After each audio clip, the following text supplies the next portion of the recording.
This is Aldous Huxley, a man haunted by a vision of hell on earth. A searing social critic, Mr. Huxley, 27 years ago, wrote Brave New World, a novel that predicted that someday the entire world would live under a frightful dictatorship. Today, Mr. Huxley says that his fictional world of horror is probably just around the corner for all of us. We'll find out why in a moment. So I do think, first of all, that there are a number of impersonal forces which are pushing in the direction of less and less freedom. And I also think that there are a number of technological devices which anybody who wishes to use can use to accelerate this process of going away from freedom, of imposing control. The force of what may be called over-organization. As technology becomes more and more complicated, it becomes necessary to have more and more elaborate organizations, more hierarchical organizations.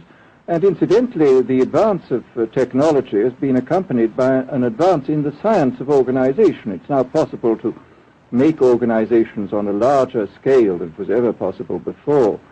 And so that you have more and more people living their lives out as subordinates in these hierarchical systems controlled by bureaucracies, either the bureaucracies of big business or the bureaucracies of big government. Mm-hmm. Mm-hmm.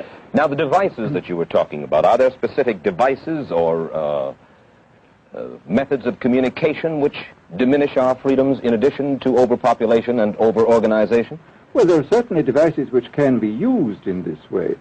I mean, let us take, after all, a piece of very recent and very painful history is the propaganda used by Hitler, which was incredibly effective. I mean, what were Hitler's methods? Hitler used terror on the one kind, brute force on the one hand, but he also used a very efficient form of propaganda, which he was using every modern device at that time. He didn't have TV, but he had the radio, which he used to the fullest extent, and was able to impose his will on an immense mass of people. I mean, the Germans were a highly educated people. Well, we're aware of all this, but how do you equate Hitler's use of propaganda with the way that propaganda, if you will, is used, let us say, here in the United States? Are you suggesting that there is a parallel? Needless to say, it's not being used in this way now, but the point is, it seems to me, that there are methods at present available, methods superior in some respects to Hitler's method, which could be used in a bad situation. I mean, what I feel very strongly is that we mustn't be caught by surprise by our own advancing technology. This has happened again and again in history.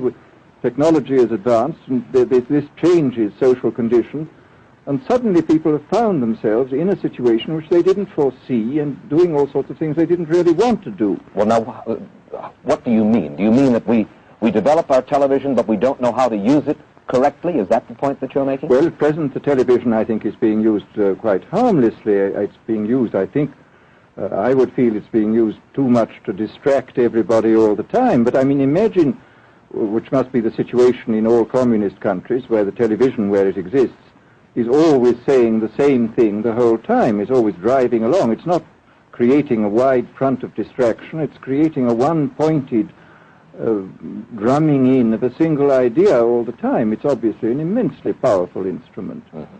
So you're talking about the potential misuse of the instrument. Exactly. We have, after all technology is in itself morally neutral. These are just powers which can either be used well or ill. It's the same thing with atomic energy. We can either use it to blow ourselves up, or we can use it as a substitute for the coal and the oil which are running out. In your new essays, you state that these various enemies of freedom are pushing us toward a real-life, brave new world, and you say that it's awaiting us just around the corner. First of all, can you detail for us what life in this brave new world which you fear so much, or what life might be like? Well, to start with, I think this kind of the dictatorship of the future, I think will be very unlike the dictatorships which we've been familiar with in the immediate past. I mean, take another book prophesying the future, which was a very remarkable book, George Orwell's 1984. Well, this book was written at the height of the Stalinist regime and just after the Hitler regime. And there he foresaw a dictatorship using entirely the methods of terror, the methods of physical violence. Now, I think what is going to happen in the future is the dictators will find, as the old saying goes, that you can do everything with bayonets except sit on them. That if you want to preserve your power indefinitely, you have to get the consent of the ruled. And this they will do partly by drugs, as I foresaw in Brave New World, partly by these new techniques of propaganda. They will do it by bypassing the sort of rational side of man and appealing to his subconscious and his deeper emotions and his physiology even, and so making him actually love his slavery. I mean, I think this is the danger, that actually people may be in some ways happy under the new regime, but they will be happy in a situation where they oughtn't to be happy. But let me ask you this. You're talking about a world that could take place within the confines of a totalitarian state. Let's become more immediate, more urgent about it. We believe, anyway, that we live in a democracy here in the United States. Do you believe that this brave new world that you talk about could, let's say in the next quarter century, the next century, could come here to our shores? I think it could. I mean, that's why I feel it's so extremely important here and now to start thinking about these problems, not to let ourselves be taken by surprise by the new advances in technology. I mean, for example, in regard to the use of the drugs, we know there's enough evidence now for us to be able, on the basis of this evidence and using a certain amount of creative imagination, to foresee the kind of uses which could be made by people of bad will with these things, and to attempt to forestall this. And in the same way, I think with these other methods of propaganda, we can foresee and we can do a good deal to forestall. I mean, after all, the price of freedom is eternal vigilance. You write in Enemies of Freedom, you write specifically about the United States. You say this, writing about American political campaigns. You say, all that is needed is money and a candidate who can be coached to look sincere. Political principles and plans for specific action have come to lose most of their importance. The personality of the candidate, the way he is projected by the advertising experts, are the things that really matter. Well, this is... during the last campaign, there was a great deal of this kind of statement by the advertising managers of the campaign parties, this idea that the candidates had to be merchandised as though they were soap or toothpaste, and that you had to depend entirely on the personality. I mean, the personality is important, but there are certainly people with an extremely amiable personality, particularly on TV, who might not necessarily be very good in positions of political trust.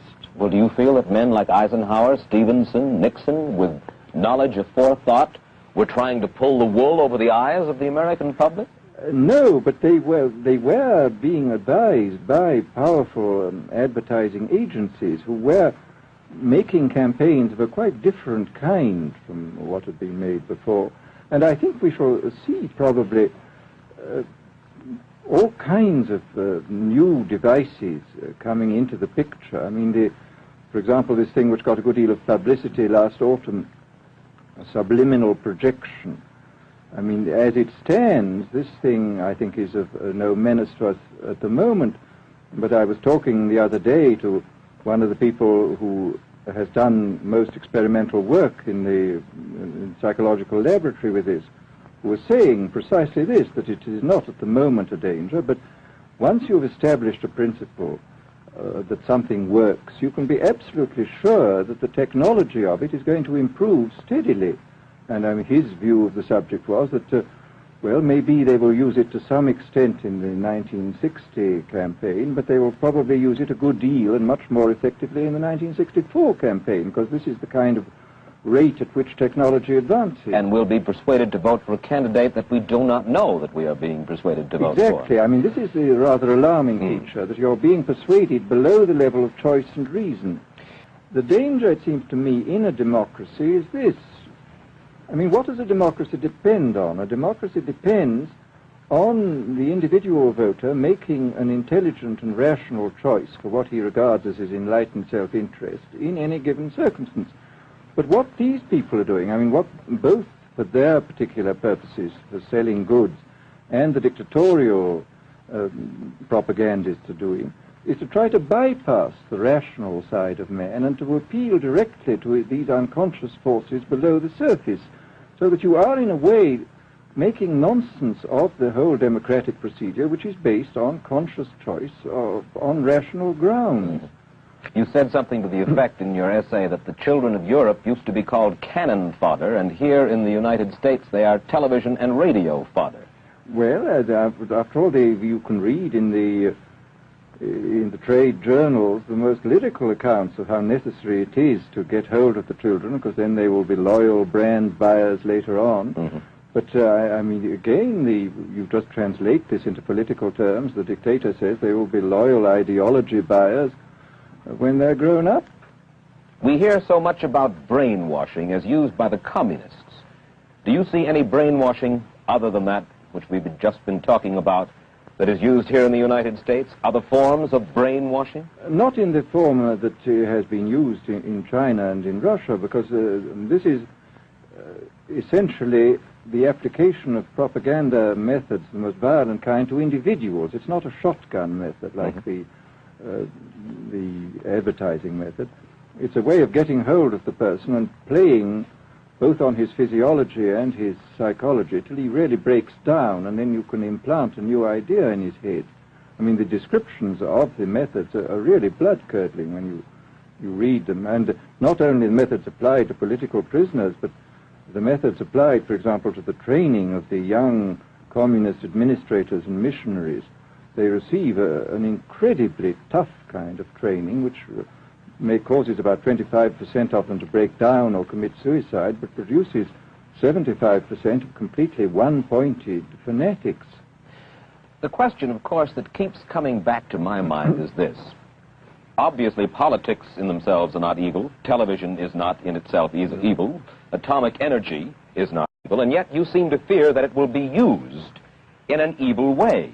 Why is it that the right people will not, in your estimation, use them? Why is it that the wrong people will use these various devices and for the wrong motives? Well, I think one of the reasons is that these are all instruments for obtaining power, and obviously the passion for power is one of the most moving passions that exist in man, and after all, all democracies are based on the proposition that power is very dangerous and that it's extremely important not to let any one man or any one small group have too much power for too long a time. After all, what are the British and American constitutions except devices for limiting power? And all these new devices are extremely efficient instruments for the imposition of power by small groups over larger masses.